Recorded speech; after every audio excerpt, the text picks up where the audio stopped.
शंकर भगवान पर चढ़ा हुआ जल और शंकर भगवान पर चढ़ी हुई बेलपत्र दोनों फलदायक।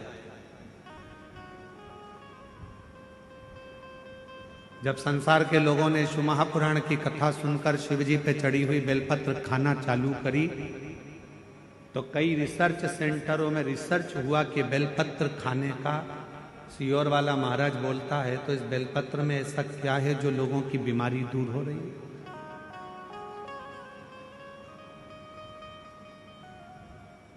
इस बेलपत्र में ऐसा क्या है कि लोगों की शुगर ठीक हो रही है, हार्ट के मरीजों का हार्ट ठीक हो रहा है।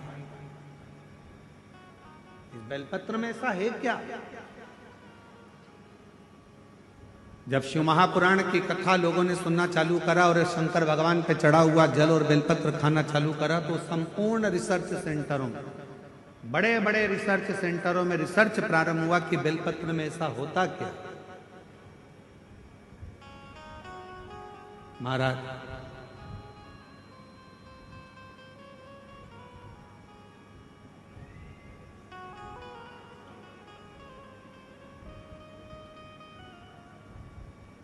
यदि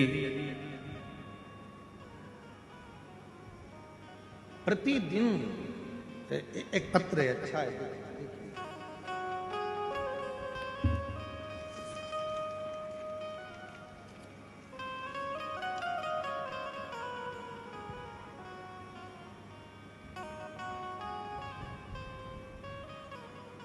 मेरा नाम मोनिका साहू है, मेरे पति का नाम श्री छबीलाल साहू है। मैं रामनगर कवर्धा की रहने वाली हूँ। कहीं बैठी हो तो हाथ हिला सकते हैं।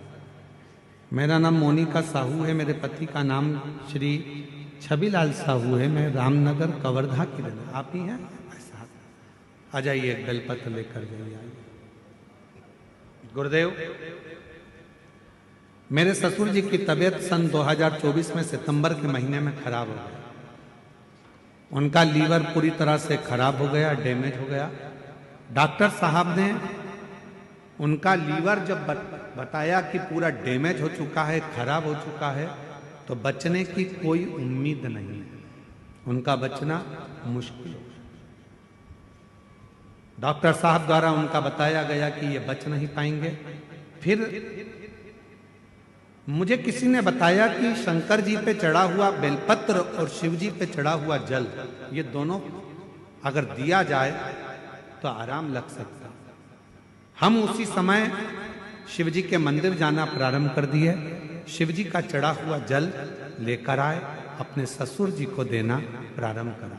एक बेलपत्र लाते, ससुर जी को दे देते। गुरुदेव, लगातार 7 दिन तक, जब लीवर खराब हो चुका था तो 7 दिन हॉस्पिटल में रहे और डॉक्टर ने मना कर दिया था कि ये रहेंगे नहीं, बच नहीं पाएंगे। पर हम कभी शिव मंदिर नहीं जाते थे, पर 7 दिन लगातार शंकर जी के मंदिर में जाकर बेलपत्र लाकर अपने ससुर को देते, जल चढ़ाते। 7 दिन पूरे हुए। 8वें दिन डॉक्टर जांच कर कर बोलते हैं कि अब इनके लीवर ने काम करना प्रारंभ कर दिया है और लीवर अब ठीक होने लगा। गुरुदेव, हम बाबा को धन्यवाद देने के लिए आए हैं कि आज मेरे ससुर पूरी तरह से ठीक हो गए हैं। उनका फोटो भी मैं पत्र में लगा रही हूं कि आज बाबा की कृपा से पूर्ण तरह से वो स्वस्थ हो चुके हैं। उनका लीवर पूरी तरह से काम करना प्रारंभ कर दिया। अब एक बेलपत्र, शिव पर चढ़े हुआ जल, आ जाओ, एक बेलपत्र शंकर पर चढ़ा हुआ जल, क्या इतना उस बेलपत्र में होता क्या? रिसर्च सेंटरों में लोगों ने रिसर्च करा।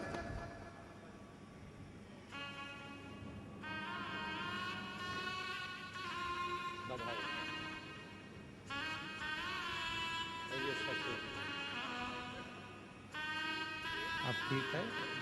रोते नहीं? अब आंसू पोछो पहले, आंसू पोछ पहले। रोते नहीं, खुश हो, आंसू पोछो पहले। अब फिट हो गया ना? आंसू पोछ के जाओ, आंसू पोछ के जाओ, खुश होकर। डॉक्टर ने बोल दिया था ये बचेंगे नहीं, पर बचना मुश्किल था। एक बेलपत्र में वो क्या फल है?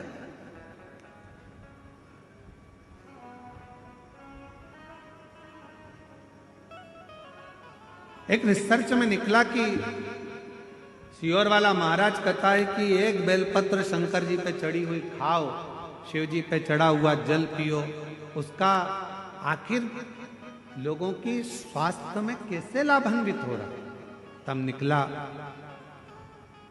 एक एंटी ऑक्सीडेंट उस बेलपत्र के अंतर्गत होता है जो बीमारी को दूर भगा देता, रोग दूर भगा देता।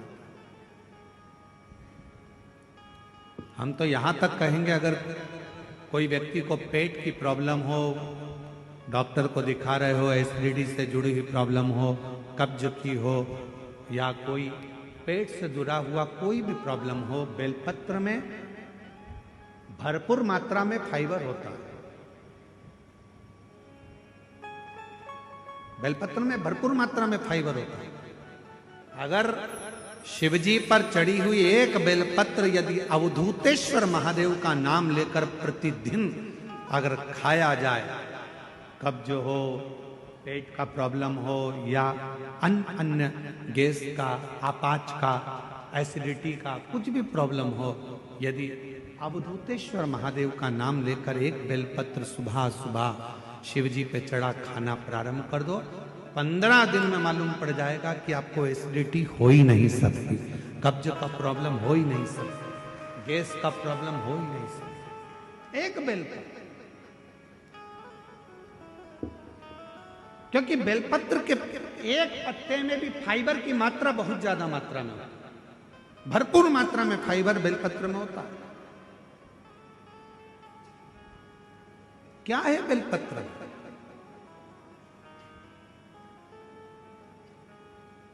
सारी समस्या का हल शिवजी के एक लोटा जल में क्या है? कई रिसर्च सेंटरों में रिसर्च चला कि शंकर भगवान पर जल चढ़ाकर पीने का, उस आचमन का, शिवजी पे चढ़े हुए जल को अपने शरीर पर लगाने का, शंकर पर चढ़ा हुआ जल अपने घर में छींटने का फल क्यों मिल रहा है, लोगों को इतना लाभान्वित क्यों हो रहा है? तब रिसर्च सेंटरों में निकला कि शंकर भगवान के शिवलिंग पर जब जल चढ़ता है तो वो जल चारों तरफ घूमकर उत्तर की ओर जाता है, और वो जल जब हम पीते हैं या हमारे घर पर उसका प्रोक्षण करते हैं, छींटते हैं, तो हमारे घर से दुख, तकलीफ, कष्ट सारे ग्रह अनुकूल होते चले जाते हैं और हमारा आनंद सुख बढ़ता चले जाता है, बढ़ता चले।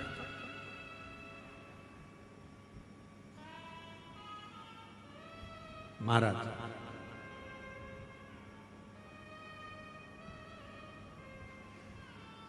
नौकरी में उम्र की सीमा होती है, इतनी उम्र वाला ही नौकरी कर सकता है।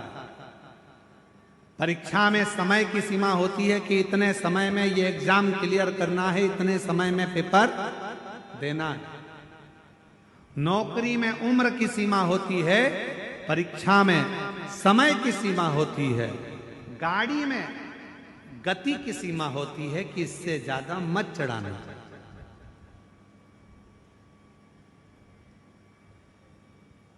ज्यादा तेज चलाओगे तो ऊपर निकल जाओगे। इसलिए नौकरी में उम्र की सीमा है, महाराज परीक्षा में समय की सीमा है, गाड़ी में गति की सीमा है, पर मेरे शंकर भगवान की अविरल भक्ति की कोई सीमा नहीं है, शिव की करुणा की कोई सीमा नहीं है, शिव की दया की कोई सीमा।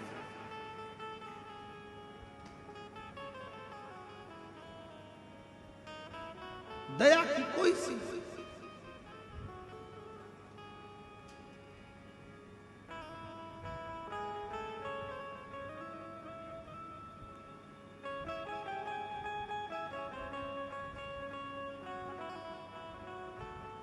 देवराज ब्राह्मण के ऊपर भी मेरे शिव ने कृपा की।